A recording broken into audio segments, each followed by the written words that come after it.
આપણે મસાલો કરીએ એ પહેલાં આપણે ડીપ ફ્રાય કરવાની છે, તો તેલ ગરમ મૂકી દઈએ ધારા. હવે આ ભીંડામાં મસાલો કરવા માટે ધારા સૌથી પહેલાં તો આપણે જે મેઇન જરૂરી છે એ છે બેસન. ઓકે. તો બેસન એડ કરીએ છીએ અને 3 ચમચી જેટલું આપણે બેસન એમાં એડ કરીએ છીએ. હું રવો લઈ રહી છું. ઓકે. 1 ચમચી જેટલો આપણે રવો એડ કરીએ છીએ. બરાબર. અને આ સાથે જો મીઠું મરચું હળદર ના હોય તો કોઈ ટેસ્ટ નથી, તો આપણે બધા જ મસાલા અને આ બધા જ મસાલા મેં વસંતના લીધેલા છે અત્યારે, તો વસંતના મસાલા અને સાથે ગરમ મસાલો પણ કે જે ખૂબ ટેસ્ટી છે. કોથમીર આપણે પહેલાં જ એડ કરી દઈએ. કોથમીર આપણે એડ જ કરી દઈએ છીએ. ઓકે. એક એક કરીને આપણે મૂકીશું, નહીં કે ભજીયાની જેમ. હા. તો એક એક ભીંડીને આવી રીતે મૂકતા જઈશું. અને તેલની ફ્લેમ છે એ ધીમી નથી કરવાની બહુ ખાસ, નહીંતર એનો મસાલો છે એ બધો તેલમાં નીકળી જશે. ઓકે.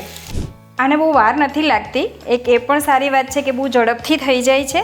તો અત્યારે પણ આપણી આ ભીંડી થઈ ગઈ છે ધારા. ઓકે. તો હવે એને આપણે કાઢી લઈએ છીએ.